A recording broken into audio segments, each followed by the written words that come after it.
SC ST ಸಮುದಾಯದ ಅಭಿವೃದ್ಧಿಯ ಅನುದಾನವನ್ನ ಗ್ಯಾರಂಟಿ ಯೋಜನೆಗಳೇ ಬಳಸ್ತಾ ಇರುವಂತಹ ವಿಷಯ ಪರಿಷತ್ನಲ್ಲಿ ಇವತ್ತು ಕೋಲಾಹಲವನ್ನ ಎಬ್ಬಿಸಿತು.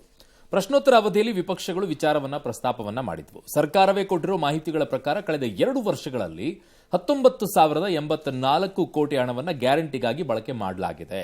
ಈ ವಿಚಾರವಾಗಿ ಸಮಾಜ ಕಲ್ಯಾಣ ಸಚಿವ ಮಹದೇವಪ್ಪ, ಪರಿಷತ್ ವಿಪಕ್ಷ ನಾಯಕ ಚಲವಾದಿ ನಾರಾಯಣಸ್ವಾಮಿ ಮಧ್ಯೆ ಒಂದಿಷ್ಟು ವಾಕ್ಸಮರ ನಡೆಯಿತು. 1.5 ಕೋಟಿ ಜನರಿಗೆ ಅನ್ಯಾಯ ಆಗ್ತಾ ಇದೆ ಅಂತ ಚಲವಾದಿ ನಾರಾಯಣಸ್ವಾಮಿ ಅವರು ರೋಷಾವೇಶಭರಿತವಾಗಿ ಮಾತನಾಡಿದರು. ಇದಕ್ಕೆ ಅಂಕಿಅಂಶಗಳ ಸಮೇತ ಸಚಿವ ಮಹದೇವಪ್ಪ ಟಾಂಗ್ ಕೊಟ್ಟರು. ನಮ್ಮ ಸರ್ಕಾರ ಮಾತ್ರ ಬಳಸ್ತಿಲ್ಲ, ಹಿಂದಿನ ಬಿಜೆಪಿ ಸರ್ಕಾರವೂ ಬಳಸಿದೆ ಅಂತ ಹೇಳಿದ್ರು. ಮಹದೇವಪ್ಪ ಬೆಂಬಲಕ್ಕೆ ಸಚಿವ ಪ್ರಿಯಾಂಕ ಖರ್ಗೆ ಅವರು ಅವಾಗವಾಗ ಎದ್ದು ನಿಂತು ಹೇಳ್ತಾ ಇದ್ರು. ಚಲವಾದಿ ನಾರಾಯಣಸ್ವಾಮಿ ಅವರು ಆಕ್ಷೇಪಿಸ್ತಾ ಇದ್ರು. ಇಬ್ಬರ ಮಧ್ಯೆಯೂ ಕೂಡ ಪದೇ ಪದೇ ವಾಕ್ಸಮರ ನಡೆಯಿತು. ಇನ್ನು ಸದನದ ಗದ್ದಲದ ಗೂಡಾಗಿ ಸ್ವಲ್ಪ ಹೊತ್ತು ಕಲಾಪವನ್ನು ಸಭಾಪತಿಗಳು ಮುಂದೂಡಬೇಕಾಯಿತು. ಈ ಮಧ್ಯೆ ಗುತ್ತಿಗೆಯಲ್ಲಿ ಎಸ್ಸಿ ಎಸ್ಟಿ ಸಮುದಾಯಕ್ಕೆ ಹಿಂದೆ ಇದ್ದಂಥ 1 ಕೋಟಿಯವರೆಗಿನ ಮೊತ್ತವನ್ನ ಅವರು ಮನವಿ ಮಾಡಿಕೊಂಡಿದ್ರು. ಅದನ್ನು 2 ಕೋಟಿಗೆ ವಿಸ್ತರಿಸಿದ್ದಾರೆ. ಇನ್ನು 1 ಕೋಟಿಯವರೆಗೂ ಮುಸ್ಲಿಮರಿಗೆ ಕೊಟ್ಟಿದ್ದಾರೆ. ಅವರಿಗೆ ಮೀಸಲಾತಿ ಎಷ್ಟು ಅಂತ ಹೇಳಿಲ್ಲ ಮುಸ್ಲಿಮರಿಗೆ, ಬಟ್ ಅವ್ರಿಗೂ ಕೂಡ 1 ಕೋಟಿಯವರೆಗೂ ಕೂಡ ಕೊಟ್ಟಿದ್ದಾರೆ. ಒಂದು ಸರ್ಕಾರ ಯೋಜನೆ ಮಾಡುವಾಗ ಆ ಯೋಜನೆಯಲ್ಲಿ ಬರ್ತಕ್ಕಂಥ ಎಸ್ಸಿ ಎಸ್ಟಿ ಫಲಾನುಭವಿಗಳಿಗೆ SCP TSP ಹಣವನ್ನ ಅಲ್ಲಿಯ SC ST ಫಲಾನುಭವಿಗಳಿಗೆ ಮಾತ್ರ ಬಳಸೋದಕ್ಕೆ 7C ನಲ್ಲಿ ಪ್ರಾವಿಷನ್ ಮಾಡಿದ್ದಾರೆ. ಆ ಗ್ಯಾರಂಟಿ ಯೋಜನೆಗಳ ವ್ಯಾಪ್ತಿನಲ್ಲಿ ಬರ್ತಕ್ಕಂಥ SC ST ಆ ಫಲಾನುಭವಿಗಳಿಗೆ ಮಾತ್ರ ಬಳಸಬಹುದು ಹೊರತು ಅನ್ಯ ಸಮುದಾಯಗಳ ಫಲಾನುಭವಿಗಳಿಗೆ ಈ ಹಣವನ್ನು ಕಾರಜೋಳ ಅವರು ಹಿಂದೆ ಸೋಷಿಯಲ್ ವೆಲ್ಫೇರ್ ಮಿನಿಸ್ಟರ್ ಆಗಿದ್ದರು. ಅವರು ಒಪ್ಕೊಂಡಿದ್ದಾರೆ. 100% ಪರ್ಮಿಷನ್ ಕೊಟ್ಟಿದ್ದಾರೆ 17 ಡಿವೇಟ್ ಮಾಡೋದು. SCP STP ಹಣ ಅದರಲ್ಲಿ ಇಲಾಖೆಗಳಿಗೆ 50% ಹೋಗ್ಬಿಡ್ತದೆ. ಅದರಲ್ಲಿ ನೀವು 14,000 ಕೋಟಿಯನ್ನ ನೀವು ಗ್ಯಾರಂಟಿಗಳಿಗೆ ಅಂತ ತೆಗೆದಿದ್ದೀರಿ. ಉಳಿದಿದ್ದೆಷ್ಟು? 7,000 ಕೋಟಿ. 7,000 ಕೋಟಿನೇ ಇವತ್ತು ಪರಿಶಿಷ್ಟ ಜಾತಿ ವರ್ಗಗಳಿಗೆ ಸಿಗ್ತಾ ಇರೋದು. ದಲಿತರಿಗೆ ಇದು ನಮ್ಮ SCP TSP ಆಕ್ಟ್ ಅಡಿನಲ್ಲಿ 4 ವಿಧಾನ ಇತ್ತು ಖರ್ಚು ಮಾಡ್ಲಿಕ್ಕೆ ದುಡ್ಡು. Section 7A, 7B, 7C, 7D. ನಮ್ಮ ಸರ್ಕಾರ ಬಂದ್ಮೇಲೆ 7D ಅನ್ನ ನಾವು ಕೈ ಬಿಟ್ವಿ ಅಧ್ಯಕ್ಷರೇ. November 28, 2021 while the state government diverted funds for Dalits used to make film on Vadnagar. The Prime Minister Modi ಅವರ ಹುಟ್ಟೂರ್ಮಿಗೆ ಇದು ಕ್ಲಾರಿಫಿಕೇಶನ್ ಅಲ್ಲ. ಉದಾಹರಣೆ ಇದು. ಈ ಸಮುದಾಯದವ್ರಿಗೆ ಇಷ್ಟಿಷ್ಟು ಹಂಚಿದ್ದೀವಿ ಅಂತ ಯಾವ ಆಧಾರದ ಮೇಲೆ ಹೇಳಲಿಕ್ಕೆ ಸಾಧ್ಯ sir? Narayana Swamy is absolutely correct. ಯಾರು ಚಲವಾದಿ ಅಪೋಸಿಷನಲ್ಲಿ ಇದ್ದಿದ್ರೆ ಆ BJP ಪಕ್ಷದೊಳಗಡೆ ಇದು ಯಾರ್ಯಾರಿಗೆ ಅರ್ಥವಾಗಿದೆಯೋ ಯಾರಿಗೆ ಅರ್ಥವಾಗಿಲ್ವೋ ಆ BJPಗೆ ಒಂದು ರೋಗ. ಅರ್ಥ ಮಾಡ್ಕೊಂಡು ಮಾತಾಡೋ ಜನ ಅಲ್ಲಿ ಕಡಿಮೆ, ಬರೀ ಬುರುಡೆ ಬಿಡೋರು ಜಾಸ್ತಿ ಅಲ್ಲಿ. ಏನೋ what the opposition leader has shed is absolutely perfect. 14,000-15,000 ಕೋಟಿ ತೆಗೆದ್ರೆ 50% ಇಲಾಖೆಗೆ ಹೋಗುತ್ತೆ. ಖರ್ಚು ವೆಚ್ಚಗಳು ಡ್ಯಾಶ್. ಇನ್ನು ಉಳ್ಕೊಳ್ಳೋ ದುಡ್ಡಲ್ಲಿ ನೀವು ಎತ್ತುಬಿಟ್ಟಾಗ ಉಳಿಯೋ ದುಡ್ಡೇನು? Okay, question is Priyanka Kharge ಬಿಡಿ, ವರ್ಲ್ಡಲ್ಲಿ ಯಾವುದಕ್ಕೆ ಬೇಕಾದ್ರೂ ಉತ್ತರ ಕೊಡ್ತಾರೋ ಅವರು. ಸುನೀತಾ ವಿಲಿಯಮ್ಸ್ ಯಾಕೆ ನಾಳೆ ಬರ್ತಾ ಇಲ್ಲ ಅಂತಂದ್ರೆ ಅವ್ರು ಉತ್ತರ ಕೊಡ್ತಾ ಇರ್ಬೇಕಾರೆ ಅವ್ರು ಬಿಟ್ಬಿಡೋಣ ನಾವು. ಅವ್ರು ಈ ಮಂತ್ರಿ ಅಲ್ವೂ ಅಲ್ಲ, ಅವ್ರಿಗೆ ಯಾಕೆ ಅಲೋ ಮಾಡಿದ್ರು ನಂಗೆ ಗೊತ್ತಿಲ್ಲ. ಮೇ ಬಿ ಕಮ್ಯುನಿಟಿಯಿಂದ ಬಂದಿದ್ದಾರೆ ಅಂತ ಬಿಟ್ಟಿರ್ಬೋದು ಅವ್ರನ್ನ. Mahadevappa is directly answerable. ಅಂಬೇಡ್ಕರ್ನ ಅರೆದು ಹಂಗೆ ಕುಡಿದ್ಬಿಟ್ಟು ಕರಗಿಸ್ಕೊಂಡ್ಬಿಟ್ಟಿದ್ದೀನಿ ಅನ್ನೋ ಭ್ರಮೆಯಲ್ಲಿ ಬದುಕುತ್ತಿರೋ ವ್ಯಕ್ತಿ ಅದು. ದಲಿತರು ಅಂದ ಕೂಡಲೇ ನಾನೊಬ್ಬನೇ ಉಳ್ಕೊಂಡಿರೋನು ಅನ್ನೋ ಥರ ಅವ್ರ ಮನಸ್ಸಲ್ಲಿದ್ದಂಗಿದೆ. ಇದೇ ಏನು? ಕಾನೂನು ಪ್ರಕಾರ ನಿಯಮಗಳನ್ನು ಹೇಗೆ ಸಡಿಲಿಸಿದ್ದೇವೆ ಎಂಬ ಉತ್ತರ ಕೊಡುವಂತಹ ಗನಂದಾರಿ ದಲಿತ ನಾಯಕ ಯಾಕಿರಬೇಕು? ಆ ಹಣವನ್ನು ನಿರ್ದಿಷ್ಟವಾಗಿ ಕಾನೂನಿನ ಪ್ರಕಾರದಲ್ಲಿ ಅವರಿಗೇ ಬಳಸುವುದಕ್ಕೆ ಅಭ್ಯಂತರವಿಲ್ಲ ಅಂತ ಇವರು ಹೇಳುತ್ತಿದ್ದಾರೆ. ಅವರಿಗೇ ಬಳಸುತ್ತೀರಿ ಅಂತ ಹೇಗೆ ಹೇಳ್ತೀರಿ ಅಂತ ಫಸ್ಟ್ ನನಗೆ ಹೇಳಿ. ಫಸ್ಟ್ ನನಗೆ ಅದನ್ನ ಹೇಳಿ ನೋಡೋಣ. ಈ ದುಡ್ಡು schedule caste or schedule tribe SC ST ಇದಕ್ಕೆ ಅವರಿಗೆ ಹೋಗಿದೆ, ಆ ಅಕೌಂಟ್ಗಳಿಗೆ ಹೋಗಿದೆ ಅಂತ ಹೇಗೆ ತೋರ್ಸಕ್ಕೆ ಸಾಧ್ಯ ನೀವು ಲೆಕ್ಕದಲ್ಲಿ? ಹೌ ಅದು ತೋರಿಸ್ಬಿಟ್ರೆ Mahadevappa should become IMF chief, world bank head ಆಗಬೇಕು. ಗೀತಾ ಗೋಪಿನಾಥನ್ ಕಿತ್ ಬಿಸಾಕಿ ಮಹದೇವಪ್ಪನ ಹಾಕ್ಬೇಕು ಅಲ್ಲಿಗೆ. ಎಕಾನಮಿಸ್ಟಪ್ಪ ನೀನು ಅಂತ ತೋರಿಸ್ರಪ್ಪ. ಅದು ಹೆಂಗೆ ಕೊಡ್ತೀರಿ ದುಡ್ಡನ್ನ? ಸಮುದಾಯ ಜನಸಂಖ್ಯೆ ಆಧಾರದ ಮೇಲೆ ಕೊಟ್ಟಿದ್ದೀವಿ ಅಂತಾರೆ ಸರ್. ಈ ಬುರುಡೆ ಎಲ್ಲ ನಿಲ್ಲಿಸ್ಬಿಡಿ. ನಂಬರ್ 3, ಒಂದು ವೇಳೆ ಅವರಿಗೆ ಕೊಡ್ತಿದ್ದೀನಿ ಅಂತಲೇ ಇಟ್ಕೊಳ್ಳೋಣ ಬೇಕಿದ್ರೆ. ಅದು ದಲಿತರಿಗೆ ಮಾಡುತ್ತಿರುವಂತಹ ಮಹಾನ್ ದೋಖ ಸಿದ್ದರಾಮಯ್ಯ ಮಹದೇವಪ್ಪ ಟೀಮ್ದಿದು. ಹೇಗೆ ಅಂದ್ರೆ ಅವರಿಗೆ ಅಂತ ಇಟ್ಟ ದುಡ್ಡನ್ನ ಅದರೊಳಗೆ ಅವರಿಗೆ ಗ್ಯಾರಂಟಿಯಲ್ಲಿ ಕೊಡೋದಕ್ಕೆ ನೀವು ಒಬ್ಬರೇ ಬೇಕಾ? ದೊಡ್ಡ ಮನುಷ್ಯರು ನೀವು ಒಬ್ಬರೇ ಬೇಕಾ? ನಿಮಗೆ ನಿಜವಾದ ದಲಿತ ಪ್ರೇಮ, ದಲಿತ ಉದ್ಧಾರದ ಚಿಂತೆ ಇದ್ದಿದ್ರೆ ಅದಕ್ಕೆ ಅಡಿಷನಲ್ ದುಡ್ಡನ್ನು ಕೊಟ್ಟು ಗ್ಯಾರಂಟಿ ಕೊಡಬೇಕಾಗಿತ್ತು. ಯಾಕಂದ್ರೆ ನಿಮ್ಮ ಹತ್ರ ದುಡ್ಡು ಇತ್ತು. ದಿಸ್ ಈಸ್ ಅಬ್ಸಲ್ಯೂಟ್ಲಿ ಕ್ರೈಮ್ ಅನ್ನ ರೆಗ್ಯುಲರೈಸ್ ಮಾಡ್ಕೋತಾ ಇದ್ದಾರೆ ಮುಖ್ಯಮಂತ್ರಿ. ಅದಕ್ಕಿಂತ ನನಗೆ ಹೆಚ್ಚಿಗೆ ಕೋಪ ಇರೋದು ಮಾದೇವಪ್ಪನ ಮೇಲೆ. ದಲಿತರಿಗೆ ಧೋಕಾ ಕೊಟ್ಟ ನಾಯಕರ ಪಟ್ಟಿಗೆ ಯಾರನ್ನಾರು ಯಾವತ್ತಾರು ಬರೆದ್ರೆ ಮಾದೇವಪ್ಪ ಬರೀಬೇಕು ಅದರೊಳಗೆ. ಧೋಕಾ ಮಂತ್ರಿ ಇದು. ನಂಬರ್ 2, ಇದನ್ನು ನಾನು ಹಿಂದೆನೂ ಹೇಳಿದ್ದೀನಿ, ಈಗಲೂ ಇನ್ನೊಂದ್ಸರಿ ಹೇಳ್ಬಿಡ್ತೀನಿ. ಇದನ್ನು ಪ್ರಶ್ನೆ ಮಾಡಲಿಕ್ಕೆ ನಾವು ಯಾರು? ಸಮುದಾಯದವರು ಕೇಳಬೇಕು. ಎಕ್ಸಾಕ್ಟ್ಲಿ. ಸಂಘಟನೆಗಳಿದಾವೆ, ಆ ದಲಿತ ಸಂಘಟನೆಗಳು ಊರಲ್ಲೆಲ್ಲ ಇದ್ದೀರಿ, ಎಲ್ಲದಕ್ಕೂ ಹಾರಿ ಎಗರು ಬರ್ತೀರಿ, ನೀವು ಕೇಳಬೇಕಲ್ಲ. ನಿಮಗೆ ಆಗಿದೆ ಎನ್ನಲಾಗುತ್ತಿರುವ ಮೋಸ ಇದಕ್ಕೆ, ಅಥವಾ ನಿಮ್ಮ ಸಮುದಾಯದ ಸ್ವಾಮೀಜಿಗಳು ಕೇಳ್ಕೋಬೇಕಲ್ವಾ?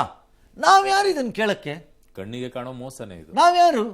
ಹಾಗಾಗಿ ಇದನ್ನು ಎತ್ತಿ ಹೇಳಲಾಗಿದೆ. ಇದು ಧೋಕಾ ಎಂಬ ತೀರ್ಪು ಬಂದಾಗಿದೆ. ಇದರ ಮೇಲೆ ಸಮುದಾಯ ಇಲ್ಲ ಇಲ್ಲ ಇಲ್ಲ ಮಾದೇವಪ್ಪನವರೇ ಸರಿ, ಸಿದ್ದರಾಮಯ್ಯನೇ ಸರಿ, ಸರ್ಕಾರನೇ ಸರಿ ಅಂದ್ರೆ ಫೇರ್, ಎಂಜಾಯ್ ಇಟ್ ಅಷ್ಟೇ. ಆದರೆ ಒಂದನ್ನು ನೆನಪಿಟ್ಕೋಬೇಕು ಸಮುದಾಯ, ನಾಳೆ ಇನ್ನೊಂದು ಸರ್ಕಾರ ಬಂದಾಗ ಇದನ್ನೇ ಮಾಡಿದಾಗ ಆಗ ದಲಿತ ವಿರೋಧಿ ಅಂತ ಬಾಯಿ ಬಿಡ್ಕೊಂಡು ಬರ್ಕೊಡುದು. ಈಗ ಶುರು ಮಾಡಿದಾರೆ ಸರ್, ಅವ್ರ ಅವಧಿಯಲ್ಲಿ ಮಾಡಿರ್ಲಿಲ್ವಾ ಅಂತ ಅದಕ್ಕೆ ಕೇಳಿದ. ಅವ್ರ ಅವಧಿಯಲ್ಲಿ ಹೆಸ್ಕೆ ತಿಂದಿದ್ರು, ನಿಮ್ಮ ಅವಧಿಯಲ್ಲಿ ಯಾಕೆ ತಿಂತ ಇದ್ದೀರಿ ಎಲ್ಲರೂ? ಇವರು ಅನ್ಯಾಯನೇ ಮಾಡಿ ನೀವೇನು ಮಾಡ್ತಿರೋದು? ದಲಿತೋದ್ಧಾರಕರು ತಾನಪ್ಪ ನೀವು. ಯಾಕೆ? ನನ್ನ ಲೆಕ್ಕಾಚಾರದಲ್ಲಿ ಇವತ್ತು ನಾವು ಮಾತಾಡಬಾರ್ದು ಇದನ್ನು. ಅವರ ರಕ್ಷಣೆಗೆಂದು ಪ್ರಭೂತಿಗಳು, ಬುದ್ಧಿವಂತರು, ಪಂಡಿತೋತ್ತಮರು, ಅತಿ ಬ್ರಿಲಿಯಂಟ್ಗಳು, ಅಂಬೇಡ್ಕರ್ ಆದ ತಕ್ಷಣ ನಾನೇ ಇರೋದು ಪಟ್ಟಿನಲ್ಲಿ ಅಂತ ಅಂದ್ಕೊಂಡಿರೋ ಭ್ರಮೇಲಿರೋ ನಾಯಕರು ಬಹಳ ಜನ ಈ ರಾಜ್ಯದಲ್ಲಿ ಬೋರ್ಡ್ ಹಾಕ್ಕೊಂಡು ಶಾಲೆ ಹಾಕ್ಕೊಂಡು ಓಡಾಡೋರು ಇದ್ದಾರೆ. ಅವ್ರುಗಳು ಕೇಳಲಿ. ಆಮೇಲೆ ಸಾಮಾಜಿಕ ಹಿತ ರಕ್ಷಣೆಯ ವಿಚಾರದಲ್ಲಿ ಅಥವಾ ಸಾಮಾಜಿಕ ನ್ಯಾಯದ ವಿಚಾರದಲ್ಲಿ ಅದಕ್ಕೇನು ಸಪೋರ್ಟ್ ಬೇರೆಯವರು ಮಾಡ್ಬೋದು ಅದು ಮಾಡೋಣ. ಫಸ್ಟ್ ಅವ್ರು ಕೇಳಿ. ನಿಯಮದ ಪ್ರಕಾರ ಇವ್ರು ಹೇಳೋದಾದ್ರೆ ನನಗೂ ನಿಯಮಕ್ಕೂ ಸಂಬಂಧ ಇಲ್ರಿ. ಅಲ್ಲ ಸರ್, ಈ 100% ಬೇಕಿಲ್ಲ ಅನ್ನಲ್ಲ. ಓಕೆ, ಫುಲ್ ದುಡ್ಡೇ ತಗೊಳ್ಳಿ, ನನಗೇನು ಹೋಗ್ಬೇಕು? ಫುಲ್ ದುಡ್ಡೇ ಕೊಡಿ. ಕೇಳಬೇಕು. ಎಲ್ಲಿಯವರೆಗೆ ಸಮುದಾಯ ಕೇಳಲ್ವೋ ಅಲ್ಲಿಯವರೆಗೆ ನಾವು ಕೇಳಬೇಕಾಗಿಲ್ಲ ಇದನ್ನ ಅಂತ ನನ್ನ ವಾದ. ಓಕೆ, ಸೊ ಇನ್ ಡೀಟೇಲ್ ಆಗಿ ಒಂದ್ಸಲ ನೋಡ್ಬಿಡೋಣ ಸರ್ ಯಾವ್ಯಾವುದಕ್ಕೆ ಎಷ್ಟೆಷ್ಟು ಕೊಟ್ಟಿದ್ದಾರೆ ಅಂತ ಹೇಳಿ. ಸೊ ಪರಿಶಿಷ್ಟರ ಹಣ ಗ್ಯಾರಂಟಿಗೆ ಹೇಗೆ ಬಳಕೆ ಮಾಡ್ಕೊಂಡಿದ್ದಾರೆ ಅಂತ ಹೇಳಿ. ಸೊ 2025-26 ಅಂದ್ರೆ ಈ ಬಜೆಟ್ ನಲ್ಲಿ ಘೋಷಣೆ ಮಾಡಿರುವಂತದ್ದು 42,000 ಕೋಟಿಯನ್ನ ಈ ಬಾರಿ ಬಜೆಟ್ ನಲ್ಲಿ ಘೋಷಣೆ ಮಾಡಿದ್ದಾರೆ ಈ ಸಮುದಾಯಕ್ಕೋಸ್ಕರ, ಅವರ ಕಲ್ಯಾಣಕ್ಕೋಸ್ಕರ. ಆದ್ರೆ ಅದರಲ್ಲಿ 13,433 ಕೋಟಿಯನ್ನ ಗ್ಯಾರಂಟಿಗಳಿಗೆ ಘೋಷಣೆಯನ್ನ ಮಾಡ್ಕೊಂಡಿರೋದು. 2024ಕ್ಕೆ ಬರೋದಾದ್ರೆ 24-25ರಲ್ಲಿ ಹಿಂದಿನ ವರ್ಷ 39,122 ಘೋಷಣೆಯನ್ನ ಮಾಡಿದ್ರು. ಅದರಲ್ಲಿ 14,282 ಕೋಟಿಯನ್ನ ಗ್ಯಾರಂಟಿಗೆ ಬಳಕೆ ಮಾಡಿದ್ದಾರೆ. 2023-24ಕ್ಕೆ ಹೋಗೋದಾದ್ರೆ 35,222 ಕೋಟಿ ಅನುದಾನವನ್ನ ಘೋಷಣೆ ಮಾಡಿದ್ರು. ಅದರಲ್ಲಿ 10,355 ಕೋಟಿಯನ್ನ ಗ್ಯಾರಂಟಿಗೋಸ್ಕರನೇ ಬಳಕೆ ಮಾಡಿರೋದು. ಪ್ರತಿ ವರ್ಷವೂ ಬಳಕೆ ಮಾಡ್ತಾ ಇದ್ದಾರೆ. ಸೊ ಈ ರಾಹುಲ್ ಗಾಂಧಿ ದೇಶದಲ್ಲಿ ಹೋಗಿದ ಕಡೆ ಎಲ್ಲ ಸಂವಿಧಾನದ ಪುಂಗಿ ಅಳ್ಳಾಡಿಸ್ತಾರೆ, ನಾಗರಾವಿನ ಹೆಡೆ ತರ ಹಿಂಗೆ ಕೈಯಲ್ಲಿ ಹಿಡ್ಕೊಂಡು. ನಾಚಿಕೆ ಆಗಬೇಕು. If there is anybody who is close to Rahul Gandhi, they must brief this ಧೋಕಾ. ಹಿಂಗೆ ಅಳ್ಳಾಡಿಸೋದಲ್ಲ ಪುಸ್ತಕ ಹಿಡ್ಕೊಂಡು. ನೀವು ಅಳ್ಳಾಡಿಸ್ಕೊಳ್ಳಿ ಬಿಜೆಪಿಯವ್ರ ಮೇಲೆ, ನಾನು ಬೇಡ ಅಂದಿಲ್ಲ. ಆದರೆ ಅಳ್ಳಾಡಿಸ್ತಿದ್ದೀರಲ್ಲ ಪುಸ್ತಕ ಹಿಂಗೆ ಅದ್ರ ಜನಕ್ಕೆ ಉತ್ತರ ಕೊಡಿ. ಅಲ್ಲ, ಗಂಗಾ ಕಲ್ಯಾಣಕ್ಕೂ ಕೊಡ್ಲಿಲ್ಲ, ಅದ್ರ ಜನಕ್ಕೆ ಉತ್ತರ ಕೊಡಬೇಕಾಗಿತ್ತು. ಕೊಡ್ಲಿಲ್ಲ ಸರ್. ಯಾಕೆ ರಾಹುಲ್ ಗಾಂಧಿ ಮಾತಾಡಲ್ಲ? ಇದು ಹೇಗಾಗಿದೆ ಅಂದರೆ, ಎಡಪಂಥೀಯ ಮತ್ತು ಕಾಂಗ್ರೆಸ್ಸಿನವರು ಪರಿಶಿಷ್ಟ ಜಾತಿ ಮತ್ತು ಮುಸ್ಲಿಮರ ವಿಚಾರದಲ್ಲಿ ಏನೇ ಮಾಡಿದರೂ ಅದನ್ನು ಎಲ್ಲರೂ ಸಹಿಸಿಕೊಳ್ಳಬೇಕು. ಬೇರೆಯವರು ಮಾಡದಿದ್ದರೂ ಅಪವಾದಕ್ಕೆ ಗುರಿಯಾಗಬೇಕು. ಇದು ಇವತ್ತಿನ ಭಾರತ ದೇಶದ ಸ್ಥಿತಿಗತಿ. ಎಸ್, ಇನ್ನು ಬಿಎಂಟಿಸಿ ಮೆಟ್ರೋ ದರ ಏರಿಕೆ ಬೆನ್ನಲ್ಲೇ ಸರಣಿ ಶಾಕ್ ಕೊಡೋದಕ್ಕೆ ಸರ್ಕಾರ ಸಜ್ಜಾಗಿದೆ. ವಿಧಾನ ಪರಿಷತ್ನಲ್ಲಿ ಮಾತನಾಡಿರೋ ಬೆಂಗಳೂರು ಉಸ್ತುವಾರಿ ಸಚಿವರು ಆಗಿರೋ ಡಿಸಿಎಂ ಡಿಕೆ ಶಿವಕುಮಾರ್ 2014ರಿಂದ ಇಲ್ಲಿವರೆಗೂ ನೀರಿನ ದರ ಏರಿಕೆ ಮಾಡಿಲ್ಲ, ಹೀಗಾಗಿ 1 ಪೈಸೆ ಆದರೂ ಜಾಸ್ತಿ ಮಾಡಬೇಕು ಅಂತ ತೀರ್ಮಾನ ಮಾಡಿದ್ದೀವಿ ಅಂತ ಹೇಳಿದ್ದಾರೆ. 6ರಿಂದ 7 ಪೈಸೆ ಜಾಸ್ತಿ ಕೇಳಿದ್ರಂತೆ ಜಲಮಂಡಳಿಯವರು. ಆದರೆ ನಾನು 1 ಪೈಸೆ ಆದರೂ ಓಕೆ ಅಂತ ಹೇಳಿದ್ದೀನಿ. ಬೇಸಿಗೆಯಲ್ಲಿ ನೀರಿನ ಸಮಸ್ಯೆ ಆಗದಂತೆ ಎಲ್ಲಾ ಕ್ರಮ ತೆಗೆದುಕೊಳ್ತೀವಿ ಅಂತ ಹೇಳಿದ್ದಾರೆ. 2014ರಿಂದ ವಾಟರ್ ಪ್ರೈಸ್ ರೈಸ್ ಮಾಡಿಲ್ಲ. ಅಟ್ಲೀಸ್ಟ್ ಈಗ 1 ಪೈಸಾ ರೈಸ್ ಮಾಡಬೇಕು ಅಂತ ತೀರ್ಮಾನ ಮಾಡಿದ್ವಿ. ಮಿನಿಮಮ್ 1 ಪೈಸಾ. ಅವ್ರೇನೋ ಎತ್ಕೊಂಡು ಬಂದಿದ್ರು 7-8 ಪೈಸಾ, ಬೇಡರಪ್ಪ ಸರಿ 1 ಪೈಸಾ ಮಾಡೋ, ನೆಕ್ಸ್ಟ್ ಅದನ್ನ ನೋಡೋಣ ಅಂತ ಹೇಳಿದ್ದೀನಿ. ಅದನ್ನ ಈಗ ನಮ್ದು ಬಜೆಟ್ ಮೀಟಿಂಗ್ ಇದೆ, ಅವತ್ತು ಬೆಂಗಳೂರು ಸಿಟಿ MLAಗಳನ್ನೆಲ್ಲ ಕರೆದ್ಬಿಟ್ಟು I have already taken this. Congress ಸರ್ಕಾರ ಬೇಸಿಕಲಿ ವಾಟರ್ದು ಹೇಳ್ತಿಲ್ಲ, ಬೇಸಿಕಲಿ ಗ್ಯಾರಂಟಿ ತೆರಿಗೆ ಅಥವಾ ಸಿಕ್ಕ ಕಡೆ ಜನರಿಗೆ ಬಾರಿಸಿ ಕಪಾಳಕ್ಕೆ ಬಾರಿಸುವ ಸರ್ಕಾರ. ಅದರಲ್ಲಿ ಏನು ಅನುಮಾನನೇ ಇಲ್ಲ ಇವರು ಬಂದ ಮೇಲೆ ಅಧಿಕಾರಕ್ಕೆ. ಎಲ್ಲೆಲ್ಲಿ ಸಿಕ್ಕತ್ತೋ ಅಲ್ಲೆಲ್ಲ ಕಡೆ ಮಾಡಿದ್ದಾರೆ ರೀ. ಡಿ ಕೆ ಶಿ ಅವರೇ, ನೀವು ಯಾವಾಗಲೂ ಸಿಕ್ಕಿದಾಗ ಹೇಳಬೇಕು ಅಂದ್ಕೊಂಡಿದ್ದೆ, ಇವತ್ತೇ ಸಿಕ್ಬಿಡ್ತು ಟೈಮು. ಓಲಿ ಆ ಹೆಣ ಸುಡೋದೊಂದು ಜಾಸ್ತಿ ಮಾಡಿಲ್ವಲ್ರಪ್ಪ. ಕೊನೆಗಳಿಗೆಲ್ಲೂ ಅದೊಂದು ಮಾಡ್ರಪ್ಪ, ಭಾಳ ವರ್ಷ ಆಗಿದೆ ಮಾಡಿಪ್ಪ ಅದೊಂದನ್ನು. ಹೆಣ ಸುಡೋದೊಂದು ವಿದ್ಯುತ್ ಚಿತ್ರೀಕರಣ ಅದೇನು ಅಷ್ಟು ಚೀಪಾಗಿ ಇಟ್ಟಿದ್ದೀರಿ. ನಾಚಿಕೆ ಆಗಲ್ಲ ಸರ್ಕಾರಕ್ಕೆ? ಅಲ್ಲೊಂದಿಷ್ಟು ರೈಸ್ ಮಾಡ್ಕೊಳ್ಳಿ ಅದೊಂದು ಬಾಕಿ ಇದೆ. ಏನ್ಯೋ ನೀರಿಂದು ಐ ಕಂಪ್ಲೀಟ್ಲಿ ಅಕ್ಸೆಪ್ಟ್. 7 ವರ್ಷ 8 ವರ್ಷ ಆಗಿದೆ, 9 ವರ್ಷ ಎಲ್ಲ ರೈಸ್ ಮಾಡ್ತಿದ್ರಿ. This is the problem of A administration. ರಾಜಕಾರಣ ಮತ್ತು ಮತಗಳಿಗೋಸ್ಕರ ಚುನಾವಣೆಗಳು ಮತ್ತು ಚುನಾವಣೆ ಬರುತ್ತೆ ಅನ್ನೋ ಕಾರಣಕ್ಕೆ ಸ್ಪಷ್ಟ ಮತ್ತು ಕಾಠಿಣ್ಯಯುತವಾದಂತಹ ಆರ್ಥಿಕ ನಿರ್ಧಾರಗಳನ್ನು ತೆಗೆದುಕೊಳ್ಳುವ ತಾಕತ್ತಿಲ್ಲದೆ ಇರೋರೆಲ್ಲ ಅಧಿಕಾರಕ್ಕೆ ಬಂದರೆ ಹಿಂಗೆ ಆಗೋದು. ನಂಬರ್ 1. ನಂಬರ್ 2, ಜಲಮಂಡಳಿಯ ಮೂಲ ಸಮಸ್ಯೆಯಾಗಿರೋದು ನೀರಿನ ಪೋಲು. ಅದು ನಮ್ಮ ಕೈಲಿ ಇವತ್ತಿಗೂ ಅಡ್ರೆಸ್ ಮಾಡೋಕ್ಕಾಗಿಲ್ಲ. 30 to 40% of water is wasted. ನಮ್ಮ ಇಲ್ಲಿ ಇವತ್ತೂ ಮಾಡೋಕ್ಕಾಗಿಲ್ಲ. 1 ಪೈಸಾ ಮೇಲ್ನೋಟಕ್ಕೆ ದೊಡ್ಡದಲ್ಲ. 1 ಲೀಟ್ರಿಗೆ 1 ಪೈಸಾ. ಏನ್ರಿ ಚಿಲ್ಲರೆ ಮಾತಾಡ್ತೀರಿ ಸುಮ್ಮನೆ. 1 ಪೈಸಕ್ಕೆ ಏನ್ರಿ ಇದೆ ಇವತ್ತು ಬೆಲೆ? ಸುಮ್ಮನೆ ಮಾತಾಡ್ತೀರಲ್ಲ. 1 ಲೀಟ್ರಿಗೆ 1 ಪೈಸಾ ಅಂತ ಲೆಕ್ಕ ಇಡ್ತೀವಿ. ಬಟ್ ಒಂದು good reasonable middle class family 10,000 ಲೀಟ್ರಿಗೆ ಹೋಗ್ತೀರಿ. ರೀಸನಬಲಿ 10-15 ಸಾವಿರಕ್ಕೆ ಹೋಗ್ತೀರಿ. ಅಂಥವ್ರಿಗೆ ಒಂದು 150 ರೂಪಾಯಿವರೆಗೂ ಬರುತ್ತೆ, 150-200 ರೂಪಾಯಿವರೆಗೂ ಬರುತ್ತದು. ಅದು ತೋರಿಸೋದು ಹಿಂಗೆ 1 ಪೈಸೆ ಅಂತ, ಅದು ಅಲ್ಲಿಗೆ ಬರುತ್ತೆ. ಅದಾದ್ಮೇಲೆ ಅದಕ್ಕೆ ಸರ್ಚಾರ್ಜು, ಪರ್ಚಾರ್ಜು, DK tax, Siddaramaiah tax, Rahul Gandhi tax, Congress tax, guarantee tax ಎಲ್ಲ ಸೇರ್ಕೊಂಡು ಇನ್ನೇನಾರು ಒಂಚೂರು ಹೆಚ್ಚು ಕಡಿಮೆ ಆಗುತ್ತೆ. ಹಾಗಾಗಿ ಅದು ಬರುತ್ತೆ. But there has to be some system ಪ್ರೈಸಸ್ಸಲ್ಲಿ ಕಂಟ್ರೋಲ್ಗೆ. ನಮ್ಮಲ್ಲಿ ಆಗ್ತಿರೋದೇನು? ಸರ್ಕಾರಿ ವೆಚ್ಚವನ್ನು ನಿಯಂತ್ರಣ ಮಾಡುವ ಕಡೆಗೆ ಒಬ್ಬನೂ ಗಮನ ಕೊಡಲ್ಲ. ಹೆಚ್ಚಾಗ್ತಾನೇ ಇದೆ. ಇನ್ನೊಂದು ಕಡೆ ಸರ್ಕಾರಿ ವ್ಯವಸ್ಥೆಯಲ್ಲಿರುವ ಪೋಲು ಮತ್ತು ದುರ್ಬಳಕೆಯನ್ನು ಸರಿ ಮಾಡುವ ಪ್ರಯತ್ನಕ್ಕೆ ಒಬ್ಬನೂ ಹೋಗಲ್ಲ. ಹಾಗಾಗಿ ಅದು ಹೆಚ್ಚಾಗ್ತಾನೇ ಇದೆ. ಹಾಗಾಗಿ ನೀವು ಎಷ್ಟು ಟ್ಯಾಕ್ಸಲ್ಲಿ ಸ್ವೀಕಾರ ಮಾಡಿದ್ರು ನಿಮಗೆ ಸಾಲದೇ ಇಲ್ಲ. ಸಿದ್ದರಾಮಯ್ಯನವರು ಕರ್ನಾಟಕ ತಗೊಂಡೋಗಿ ದಿವಾಳಿ ಅಂಚಿನಲ್ಲಿ ನಿಲ್ಲಿಸಿ 4.5 ಲಕ್ಷ ಕೋಟಿ ಸಾಲ ಮಾಡಿ ಇಟ್ಟು ಹೋಗ್ತಾ ಇರ್ತಾರೆ. ಈಗ ವೀಲ್ ಚೇರಲ್ಲಿ ನಾಳೆ ಇದರಲ್ಲಿ ಮನೆಗೆ. ಆದರೂ ಆರ್ಥಿಕ ಶಿಸ್ತಲ್ಲಿದ್ದೀನಿ ಅಂತ ಹೇಳ್ಕೋತಾರೆ. This is what will happen. ಈಗಲೂ ಹೇಳ್ತೀನಿ, 6.5 ಲಕ್ಷಕ್ಕೋ 7 ಲಕ್ಷಕ್ಕೋ ಬಂದಂಗಿದೆ. ನೀವು 7.8 ಚಿಲ್ಡ್ರಕ್ಕೆ ಬಂದಿದ್ದೀರಿ. ಓಕೆ, ವಿಚ್ ಈಸ್ ರಫ್ಲಿ ಟ್ವೈಸ್ ದಿ ಬಜೆಟ್ ಸೈಜ್ ನಿಮ್ದು. ರಫ್ಲಿ 4+8 ಆಲ್ಮೋಸ್ಟ್ ಅಂತ ಇಟ್ಕೊಳ್ಳೋಣ. ಈಚೆ ಆಚೆ ಲೆಕ್ಕಾಚಾರ ಹಿಡಿದುಬಿಟ್ರೆ ನಾನು ಕರೆಕ್ಟ್. 15,000 ಕೋಟಿ ಕಡಿಮೆ ಅಷ್ಟೇ. ಬಿಕಾರಿಗಳಾಗಕ್ಕೆ ಇದಕ್ಕಿಂತ ಏನಾದ್ರು ಬೇಕಾ? ನೋಡ್ತೀರಿ ನಿಮ್ಮಂಥ ಬುರುಡೆ ದಾಸರದ್ದು ಪರಿಸ್ಥಿತಿ ಎಲ್ಲಿಗೆ ಬರುತ್ತೆ ಇರೋದು ನೋಡ್ತಾ ಇರಿ. ಪಕ್ಕದಲ್ಲಿ ಕಾಣಿಸ್ತಾ ಇದೆ ಕೇರಳ ಕತೆ ಏನಾಗಿದೆ ಅಂತ, ಪಕ್ಕದಲ್ಲಿ ಕಾಣಿಸ್ತಿದೆ. ನೋಡ್ತೀರಿ ನೀವು, ಮಜಾ ತಗೊಳ್ಳಿ, ನೋಡ್ತಾ ಇರಿ. ಈಗ ಅಷ್ಟೊತ್ತಿಗೆ ಆವಾಗ ಸಿದ್ದರಾಮಯ್ಯವ್ರ ಅಧಿಕಾರದಲ್ಲಿ ಇರ್ತಾರೋ ಬಿಡ್ತಾರೋ ಗೊತ್ತಿಲ್ಲ ನನಗೆ. ನಾನೆಲ್ಲ ಮ್ಯಾನೇಜ್ ಮಾಡಿದ್ದೆ, ಈಗಿರೋರು ಸರಿ ಇಲ್ಲ ಅಂತ ಬಂದ್ಬಿಟ್ರೆ ಆಗೋಯ್ತಲ್ಲ, ಇನ್ನೊಬ್ಬರ ಮೇಲೆ ಹಾಕಿದ್ರೆ ಆಯ್ತಲ್ಲ. ಅದರ ಎಫೆಕ್ಟ್ ಈಗಿರೋದಿಲ್ಲ. ಎಸ್. ಇನ್ನು ದಲಿತ ಸಚಿವರ ಡಿನ್ನರ್ ಪಾಲಿಟಿಕ್ಸ್ ತೀವ್ರ ವಿರೋಧವನ್ನ ವ್ಯಕ್ತಪಡಿಸಿದಂತ DK ಶಿವಕುಮಾರ್ ಅವರು ಕೆಪಿಸಿ ಅಧ್ಯಕ್ಷರಾದ ನಂತರ ಈಗ 5 ವರ್ಷ ಪೂರೈಸಿದ್ದಾರೆ. ಈ ಖುಷಿಗೆ ನಿನ್ನೆ ಕಾಂಗ್ರೆಸ್ ಶಾಸಕರಿಗೆಲ್ಲ ಔತಣಕೂಟ ಏರ್ಪಡಿಸಿದ್ರು. ಪರಮೇಶ್ವರು, ಮಹದೇವಪ್ಪ ಅವರು, ರಾಜಣ್ಣ ಅವರೆಲ್ಲ ಹೋಗಿರಲಿಲ್ಲ, ಇನ್ನುಳಿದಂಥವರೆಲ್ಲ ಹಾಜರಾಗಿದ್ರು. ಇನ್ನು ಕೆಲವು ಕಡೆಗಳಲ್ಲಿ ಒಂದಿಷ್ಟು ಹಾಸ್ಯಭರಿತ ಚರ್ಚೆ ಕೂಡ ನಡೆದಿದೆ. ಏನು DK ಶಿವಕುಮಾರ್ ಅವರೇ, ಏನಾದರೂ ಶುಭ ಶಕುನ, ಶುಭ ಸುದ್ದಿ ಏನಾದರೂ ಇದೆಯಾ? ತುಂಬಾ ಹಾಸ್ಯ, ತುಂಬಾ ನಗುಮುಖದಲ್ಲಿ ಇದ್ದೀರಾ ಅಂತ ಕೇಳಿದ್ದಾರೆ. ಅದಕ್ಕೆ DK ಅವರು, ಹೌದು ಇದೀನಿ, 84ರಿಂದ ನಾನು ಇಲ್ಲಿವರೆಗೂ ಮೇಲಕ್ಕೇನೆ ಏರ್ತಾ ಇದ್ದೀನಿ, ಬಟ್ ನಿಮ್ಮ ಕಾಟದಿಂದ ತಿಹಾರ್ ಜೈಲಿಗೆ ಹೋಗಿ ಬರುವಂಗಾಯ್ತು ನನಗೆ, ಬಟ್ ಈಗಲೂ ಮಾತಾಡ್ತೀರಾ ನೀವು ಅಂತ ಹೇಳ್ಬಿಟ್ಟು ನಗ್ತಾನೆ ಹೇಳಿದ್ದಾರೆ.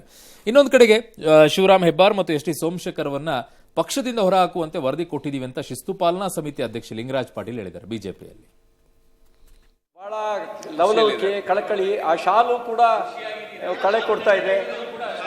ನೋಡಿದಾಗ ಯಾವ್ದಾದ್ರು ಶುಭ ಸೂಚನೆ, ಶುಭ ಶಕುನ ಏನಾರು ಆಗಿದೆಯಾ? ನಮಗೂ ಅಂತ ಆನಂದ ಹಂಚ್ಕೊಳ್ಳಿ ಅಂತ. ನಿನ್ನೆ ಎಲ್ಲ ಡಿನ್ನರ್ ಪಾರ್ಟಿ ಕೊಟ್ಟಿದ್ದೀರಿ, ಏನೋ ಶುಭ ಶಕುನ ಇದೆ ಅನ್ನಂಗೆ ಕಾಣುತ್ತೆ. ನಮಗೂ ಕರೆದಿರ್ಬೋದಾಯ್ತು. ನೀವು ಬರಂಗಿರ ಕರಿತೀನಪ್ಪ. ಯಾವಾಗಲೇ ಎಲ್ಲರನ್ನ ಕರಿತಾ ಇದೀರಿ, ಯಾಕೋ ನಿನ್ನ ಕರೆದಿಲ್ಲ. ಅಲ್ಲ, ಬಹುಶಃ ಇಷ್ಟರಲ್ಲೇನೆ ಎಲ್ಲರಿಗೂ ಊಟ ಹಾಕಿಸ್ತೀರ ಅನ್ನಂಗೆ ಕಾಣುತ್ತೆ. ಅಷ್ಟೇ. ತಿಹಾರ್ ಜೈಲ್ಗೆಲ್ಲ ಕಳಿಸ್ಬಿಟ್ಟು ಕೇಳ್ತಾ ಇದ್ದಾರೆ. ಕೊಡಪ್ಪ, ವಿಶೇಷವಾಗಿ ಎಸ್ ಟಿ ಸೋಮಶೇಖರ್ ಮತ್ತು ಹೆಬ್ಬಾರ್ ಬಗ್ಗೆ ಗ್ರೌಂಡ್ ರಿಯಾಲಿಟಿ ಅಲ್ಲಿಯ ಕಾರ್ಯಕರ್ತರ ಮತ್ತು ಮಂಡಲ ಅಧ್ಯಕ್ಷ ಮತ್ತು ಜಿಲ್ಲಾ ಅಧ್ಯಕ್ಷರ ವರದಿಯ ಮೇಲೆ ಕೇಂದ್ರ ಶಿಸ್ತು ಸಮಿತಿಗೆ ಈಗಾಗಲೇ ಕಳಿಸಿದ್ದೀನಿ. ನಮ್ಮ ರಾಜ್ಯ ಮತ್ತು ರಾಷ್ಟ್ರೀಯ ನಾಯಕರು ನಮ್ಮ ಪಕ್ಷದಲ್ಲಿರುವಂತಹ ಗೊಂದಲಗಳಿಗೆ ಇತಿಶ್ರೀ ಹಾಡೋರಿದ್ದಾರೆ. 2047 ಇತಿಶ್ರೀ ಹಾಡುತ್ತಾರೆ. ಅಷ್ಟೊತ್ತಿಗೆ ಬಿಜೆಪಿಗೂ ಇತಿಶ್ರೀಯನ್ನು ಹಾಡುತ್ತಾರೆ ಜನ ಕರ್ನಾಟಕದಲ್ಲಿ. ಅದಕ್ಕೆ ಅವರೇ ಕಾರಣರು ಆಗ್ತಾರೆ. ಅದಕ್ಕೆ ಬಿಜೆಪಿ ನಮಗೆ ಗೊತ್ತಿಲ್ಲ, ನಾವು ಹೇಳೋದು ಇಷ್ಟೇ. ಯಾಕೆಂದ್ರೆ ಇವರಿಬ್ಬರದ್ದು ಈ ಆಟಗಳು ಕಾಂಗ್ರೆಸ್ ರಂಗಿನ ಆಟಗಳು ಇವತ್ತು ಓಲಿ ಬೇರೆ. ಇವತ್ತು ಕಾಣಿಸ್ತಾ ಲಿಂಗರಾಜ ಪಾಟೀಲ್ ಶಿಸ್ತು ಪಾಲನೆ ಆಗಿದೆ, ಶಿಸ್ತು ಪಾಲನಾ ಅಧಿಕಾರಿ ಇವತ್ತು ಕಾಣಿಸ್ತು. ನಿಮ್ಮ ಪಕ್ಷಕ್ಕೆ ಇಷ್ಟು ಈ ಹಿಂದೆನೂ ಎಚ್ಚರಿಸಿದ್ದಾರೆ ಸರ್, ಏನೂ ಆಗಿಲ್ಲ. ನಾಚಿಕೆ ಮಾನ ಗೆಟ್ಟವರೆಲ್ಲ ಬಿಜೆಪಿ ಒಳಗಡೆ ಕೂತ್ಕೊಂಡು ಡಿಸಿಪ್ಲಿನ್ ಅಂತ ಮಾತಾಡೋದ್ರಿಂದ ಹಿಂಗಾಗಿರೋದು. ಅದು ಒಂದು ಪಕ್ಷನ ಅದು? ಸುಮ್ಮನೆ ರಾಜ್ಯದಲ್ಲಿ ಪಕ್ಷದಿಂದ ಅಂತೂ ಹೊರಹಾಕಕ್ಕಂತೂ ಆಗಲ್ಲ ಸರ್, ಮಾಡಲ್ಲ. ಅದು ಎಂಥದ್ದಾರು ಆಗ್ಲಿರಿ, ಒಂದು ರಾಷ್ಟ್ರೀಯ ಪಕ್ಷ ನಡ್ಕೊಳ್ಳೋ ರೀತಿಗಳ ಇವೆಲ್ಲ ವರ್ಷಾನ್ಗಟ್ಲೆ ಬಿಟ್ಕೊಂಡು ನಾಚಿಕೆಟ್ಟವ್ರ ಥರ ಅನುಭವಿಸ್ಕೊಂಡು ಮಖಕ್ಕೆ ಕ್ಯಾಕರ್ಸ್ ಥೂ ಅಂತ ಉಗಿಸ್ಕೊಂಡು ವಿಳ್ಯದಲ್ಲೇ ಹಾಕ್ಸಿಸ್ಕೊಂಡು ನಾಚಿಕೆ ಇಲ್ಲದೆ ಮನ ಮರ್ಯಾದೆ ಇದ್ದಿರೋ ರಾಷ್ಟ್ರೀಯ ಪಕ್ಷ ಇದ್ದಂಗಾರೆ. ಇಷ್ಟೇನಾ ರಾಷ್ಟ್ರೀಯ ಪಕ್ಷದ ಶಕ್ತಿ? ಯಾರು ಬೇಕಾದ್ರೂ ಹೋಗ್ಬೋದು. ಅವರಿಬ್ಬರಿಗೂ ಬಿಡಿ, ಅವರಿಬ್ಬರಿಗೂ ಆ ಮನ ಮರ್ಯಾದೆ ಇಲ್ಲ. ನಾವು ಗೆದ್ದಿರೋದು ಯಾವ ಚಿಹ್ನೆ ಅದು ಭಾಳ ಎಮ್ ಎಲ್ ಎಗಳಿಗಿಲ್ಲ. ಇವ್ರ ಪಾರ್ಟಿನೂ ಅಷ್ಟೇ, ಬೇರೆ ಪಾರ್ಟಿಗಳಲ್ಲೂ ಅಷ್ಟೇ. ಅನುಕೂಲಕ್ಕೆ ತಕ್ಕಂತೆ ತಾನೆ ಎಲ್ಲರೂ ಎಲ್ಲ ಗೊತ್ತೋ ಅಲ್ಲಿ ತಾನೆ. ಆ ಅಮೆಂಡ್ಮೆಂಟ್ ತರಬೇಕಪ್ಪ ನರೇಂದ್ರ ಮೋದಿ ಸಾಹೇಬ್ರೆ, ಅದು ತರಬೇಕು. ಯಾವ ಪಕ್ಷದಿಂದ ಗೆದ್ದಿರ್ತಾರೆ, ಎಲ್ಲಿಂದ ಗೆದ್ದಿರ್ತೀಯೋ ಅಲ್ಲಿಂದ ಮರ್ಯಾದೆಯಿಂದ ಅಲ್ಲಿರು. ಇದ್ರ ಖಾಲಿ ಮಾಡ್ಕೊಂಡು ಹೋಗ್ಬಿಟ್ಟು ಬೇರೆ ಪಾರ್ಟಿಯಿಂದ ಗೆದ್ದು ಬರ್ಬೋದು, ತಪ್ಪಿಲ್ಲ. ಅದು ತರಬೇಕು. ಬರೀ ಬುರ್ಡೆ ಬಿಟ್ಕೊಂಡು ಡಿಲಿಮಿಟೇಷನ್ ಮಾಡಿಸ್ಬಿಡ್ತೀನಿ, ಅಲ್ಲಿ ಮಾಡ್ಬಿಡ್ತೀನಿ, ಇಲ್ಲಿ ಮಾಡ್ಬಿಡ್ತೀನಿ ಅಂತ ಬಣ್ಣ ಬಿಡೋದಲ್ಲ. ಇಲ್ಲಿ ಕೂತ್ಕೊಂಡು ಇದು ಮಾಡಿ ಬುಡದಲ್ಲಿ ನೋಡೋಣ ಸರಿಗೆ. ಬಟ್ ಅದನ್ನ ಮಾಡಿದೀವಿ ಅಂತಾರಲ್ಲ, ಅದು ಮಾಡಿಬಿಟ್ರೆ ಭಾಳ ಕಡೆ ಬಿಜೆಪಿ ಸರ್ಕಾರಕ್ಕೆ ಅಧಿಕಾರಕ್ಕೆ ಬರಲ್ವಲ್ಲ, ಪಕ್ಷಾಂತರ ಕರ್ಕೊಂಬಂದು ಸರ್ಕಾರ ಮಾಡೋಕ್ಕಾಗಲ್ವಲ್ಲ, ಆಗ ಅದಕ್ಕೆ ಮಾಡಲ್ಲ. ಬಟ್ ಈ ಡಿ ಕೆ ಶಿವಕುಮಾರ್ ಅವರು ಊಟ ಕೊಡಿಸಿದ್ದು ಅದಕ್ಕೆ ಅವರು ಅಧ್ಯಕ್ಷರಾದ್ರು ಅಂತ ಅವ್ರು ಕರೆದಿರ್ತಾರೆ. ಹೌದು, ಏನಿಲ್ಲ. ಈಗ ಇವತ್ತು ಶರವಣ ಅದೇನೋ ಮಾತಾಡ್ತಿದ್ರಂತೆ, ಕರಿಬೇಕಾಗಿತ್ತು. ಖರ್ಗೆ ಪ್ರಿಯಾಂಕ್ ನಮ್ಮ ಜಾತಿಲಿ ಇದು ಅಂತೆಲ್ಲ ಬಿಟ್ರಂತೆ. ಹೌದು, ಭಾಳ ಗಲಾಟೆ ಅಂತೆ. ಆ ಪ್ರಿಯಾಂಕದ್ದು ಏನು ಜಾತಿ ಅದರಲ್ಲಿ ಶರವಣ ಹೇಳಿದ್ರಲ್ಲಿ ಏನು ತಪ್ಪಿದೆ? ಅದರಲ್ಲಿ ಏನು ತಪ್ಪಿದೆ? ಅದರಲ್ಲಿ ಶರವಣ ಹೇಳಿದ್ರಲ್ಲಿ ಆ ಒಂದು ಸಂಸ್ಥೆಗೆ ಇದನ್ನ ಕಾಸು ಕೊಟ್ಟಿದ್ದೀರಿ, ಪ್ರಸ್ತಾಪ ಇಲ್ಲ, ಏನದು ಕಾಸು ಅಂತ ಕೊಡ್ರಿ. ಲೋಕಾಯುಕ್ತಕ್ಕೆ ದೂರನ ಶರವಣ ಕೊಡ್ರಿ. ಯಾವನಿಗೋಯ್ತು ಆ ದುಡ್ಡು ಅಂತ ನೋಡಬಿಡೋಣ, ಕೊಡ್ರಿ. ಪ್ರಿಯಾಂಕರ್ಗೆ ಮಾತು ಕೇಳ್ಕೊಂಡು ಕೂತ್ಕೊಳ್ಳೋಕ್ಕಾಗಲ್ಲ ಇಲ್ಲಿ. ಅವ್ರು ಇಮಿಡಿಯೇಟ್ಲಿ ಎದ್ದು ನಿಂತ್ಕೊಂಡು ಜಾತಿ ವಿಷಯ ಎತ್ಬಿಟ್ರಂತೆ. ಏನು ಜಾತಿ ಎತ್ತಾರೆ? ದುಡ್ಡು ಕೇಳಿದ ತಕ್ಷಣ ಜಾತಿ ಎತ್ತಕ್ಕಾಗತ್ತಾ? ಮಾತೆತ್ತಿದ್ರೆ ಅದೊಂದು ಪರವಾಗಿಲ್ಲ. ಅಲ್ಲ ಮತ್ತೆ ನಿಜವಾಗ್ಲೂ ಆದ್ರೆ ಎತ್ತಬೇಕು, ಯಾಕೆ ಎತ್ತಬಾರ್ದು? ಯಾವುದೋ ಒಳಗಡೆ ಇರೋ ಹಳ್ಳಿನಲ್ಲಿ ದೇವಸ್ಥಾನಕ್ಕೆ ಬಿಡಲ್ಲ ಅಂತ ಕಪಾಳಕ್ಕಾಗ್ತೀವಿ ಅನ್ಬೇಕು. ಅದು ಜಾತಿ. ನೀವು ಯಾವತ್ರಿ ಆ ಜಾತಿ ಸಮಸ್ಯೆ ಅನುಭವಿಸಿದಿರಿ ಪ್ರಿಯಾಂಕ? ಹೇಳ್ರಿ, ನೀವು ಯಾವತ್ರಿ ಅನುಭವಿಸಿದಿರಿ? ನೀವು ಬೆಳೆದ ರೀತಿ ಏನು, ಹುಟ್ಟಿದ ರೀತಿ ಏನು, ಯಾವತ್ರಿ ಅನುಭವಿಸಿದ್ರಿ ನೀವು ಅದನ್ನ? ಒಂದಿನ ಸಂಕಟನ ಹೇಳ್ರಿ ನೋಡೋಣ. ಆ ಹೆಸರಲ್ಲಿ ಅನುಭವಿಸ್ತಿರೋರು ಅಲ್ಲಿ ಇದ್ದಾರೆ ಇನ್ನೂ, ನಾನು ಇಲ್ಲ ಅಂತ ಹೇಳಿಲ್ಲ, ಅಲ್ಲಿ ಇದ್ದಾರೆ. ಇವತ್ತು ಲೋಟ ಸಿಕ್ಕದೆ ಇರೋರು ಅಥವಾ ದೇವಸ್ಥಾನಕ್ಕೆ ಒಳಗೋಗಕ್ಕಾಗ್ತಿರೋರು ಇದ್ದಾರೆ, ಇವತ್ತು ಇದ್ದಾರೆ. ನಾನು ಇಲ್ಲ ಅಂತ ಹೇಳೋಕ್ಕಾಗಲ್ಲ. ಇವ್ರು ಯಾವತ್ತಪ್ಪ ಅನುಭವಿಸಿದಾರೆ ಅದನ್ನ?